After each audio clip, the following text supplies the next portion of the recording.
Good morning, my brothers and sisters. Welcome to episode number 6 in Be With Me. I'm going to start with a little joke today. We're in 1 John chapter 2, and the famous verse today is verse 2:16. For all that is in the world, the desires of the flesh and the desires of the eyes and the pride in possessions is not from the Father, but is from the world. So here's the joke. The joke is a guy comes for a job at a church, and the eldership asks him, hey, do you have any besetting ongoing sins? And the guy's answer is, well, other than the lust of the flesh, the lust of the eyes, and the pride of life, I can't think of anything. That's the joke. All right.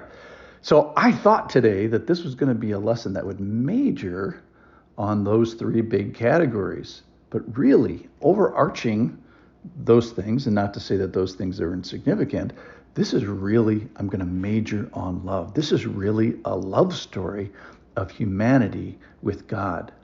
And the person in the story that is manifesting these three big sins is a person who, in a sense, is loveless and is doing the behaviors of being a loveless person.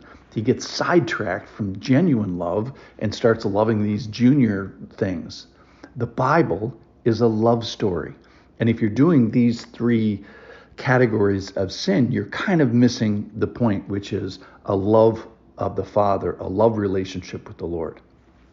All right, so here's the whole passage that describes, that puts it in the Oreo cookie, if you will, of love. The title of my section is Do Not Love the World. This is 1 John 2:15 through 17. Do not love the world or the things in the world. If anyone loves the world, the love of the Father is not in him. For all that is in the world, the desires of the flesh, the desires of the eyes, and the pride in possessions, is not from the Father, but is from the world. And the world is passing away along with its desires, but whoever does the will of God abides forever. So the Bible is a love story. You're supposed to have this relationship with the Lord, and you can get sidetracked to doing these three things that are mentioned. First is the desires of the flesh, which is wanting things, wanting to please our sinful selves, the lust of the flesh. So there's lots of good things on this planet, but it's inappropriately valuing them. The second one is the desires of the eyes. That is wanting sinful things, that also known as the lust of the eyes. Remember, we talked in Hebrews chapter 11, and people there were commended for the faith. Faith is something that you're trusting in a promise of God that you don't yet see. You're trusting in a promise that you don't yet see. And in the meantime, you're trusting in the person of God and having a relationship with the person of God while you wait for that promise to come true.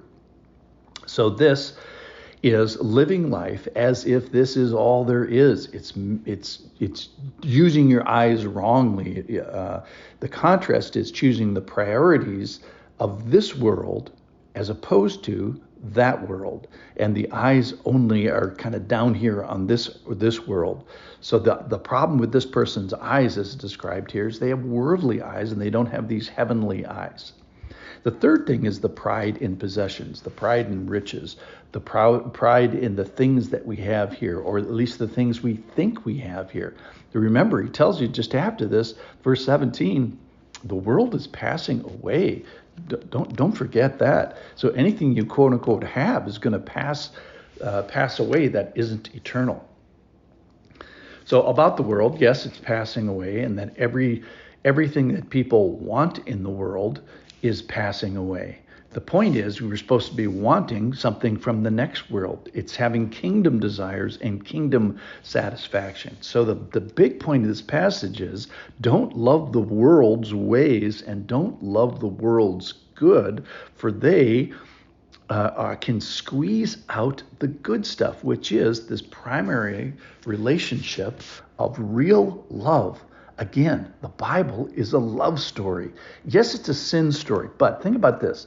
When we're sitting around in heaven for 10,000 years, having lunch or doing worship or whatever, chatting with each other, we're not going to be talking about sin. We're going to be talking about this amazing love story that the Lord did. Now, sin will be a smaller a part of it, and the lust of the flesh, lust of the eyes, and the pride of life will be a small part of it. But the main story is the love story.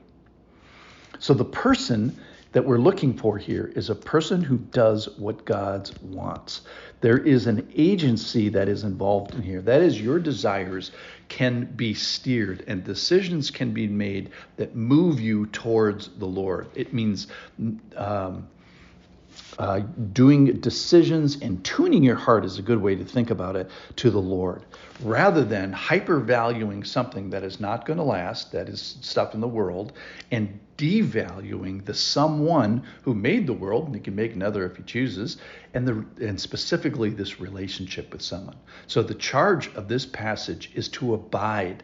That is, love the love of God, love the interior presence of the Father, love God more than sin, more than the sin that you struggle with. It's the who do you love and who does love you. It's this abiding with God, God's will, God's kingdom, God's place, and it's abiding and training ourselves, making decisions to remain in the love relationship. It means to stay right here with me and demonstrate this by our relationship of doing. So what struck me about this passage was not the lust of the eyes, the lust of the flesh, of the pride and possessions. It is that this is a relationship with the Lord. It is a love relationship with the Lord that's supposed to go on forever.